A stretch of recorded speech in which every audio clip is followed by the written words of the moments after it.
Hey everybody, Double M from the Touch 'em Up podcast. I've seen the people over at We Want Picks do the lock of the week, specifically Jacob, and I've always wanted to do it, and I don't want this to be a complete ripoff of Jacob's lock of the week and We Want Picks because they had the idea before I did, but I figured it would be a cool thing to do. One underdog every single week and see how long we can keep the streak going. So, without any further ado, let's kick it off with the first Double M dog of the week for UFC 298.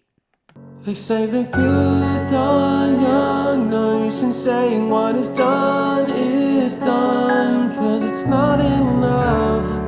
And when the night gives way, it's like a brand new doomsday. What will be, will be.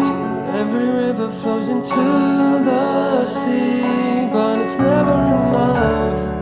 And when the night gives way, it's like a brand new doomsday. And there you have it. The first Double M dog of the week is the challenger in the main event of UFC 298 in the undefeated Ilia El Matador Topuria, coming in at a plus 105 underdog, going up against the reigning defending featherweight champion and Alexander the Great Volkanovski. I'm going to be honest.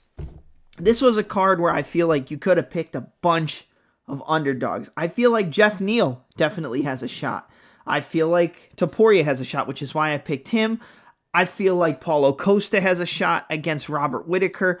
But I decided to go with Topuria. He's been flipping back and forth between a dog and a favorite, and at the current point in time, he is, like we said, a plus 105 underdog to become the new champion. I've never picked against Topuria on the podcast. I've never picked against Alexander Volkanovski, so this is a big deal for me because I don't like to pick against either fighter. I believe that Alexander Volkanovski is the more well-rounded fighter over a 25-minute period. But I don't think we're going to need 25 minutes to determine a winner here. I think if Volkanovski wins, it's probably a finish in the 4th and 5th round. He's a champion for a reason, and he should have an advantage cardio-wise going into those rounds if we make it that far. But I don't think that we do. I know we're going to say that Volkanovski took the second Islam Makhachev fight on short notice. He wasn't ready, he was drinking, and everything like that to make a reason why Volkanovski lost the way that he did. But at the end of the day, he still got knocked out. He still got finished. And it was about 4 months ago. 4 months after a pretty clean KO isn't long enough going up against a fighter as dangerous as Topuria.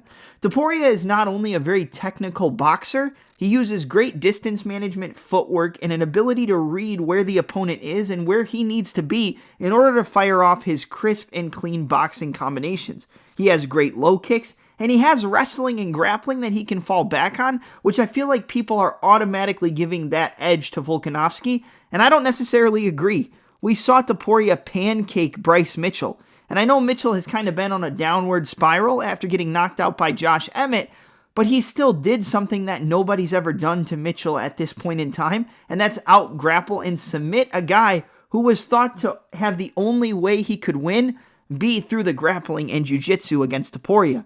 Yes, he got taken down. Yes, he looked like he was getting a little bit tired, but I feel like Topuria can patch up those issues. And I think the power, along with the technique that Topuria showcases, is going to be too much for Volkanovski coming off of that knockout. 4 months is not a long time. And I know he wasn't in shape. I know there's been excuses. And I love Volkanovski. I love Topuria. I love Volkanovski, so it pains me to say it. But I think the speed and power of Topuria is just going to be way too much for Volkanovski at this point in time. If he took more time off, if this fight took place maybe 10, 11, 12 months after that Islam Makhachev loss on short notice, maybe I'd have a different opinion. But at the end of the day, that's not what's happening. We have to go with how the fight is actually going to play out. And I feel like the speed and power of Topuria, like we said, is just going to be too much. I expect Volkanovski to get caught clean within the first 2 rounds and get knocked unconscious by the terrific boxer and terrific mixed martial artist known as Ilia Topuria, and Topuria to become the new UFC featherweight champion. Like I said, it pains me to say it, but that's just the way it's going to be. My first Double M dog of the week is Ilia Topuria against Alexander Volkanovski in the UFC 298 main event at a plus 105. If you want to juice it up, I would say take Topuria to win by knockout in the first 3 rounds, or just take him to win by knockout altogether. But Topuria is going to be the pick, and let's hope we can start the streak off strong with Topuria becoming the new champion this weekend.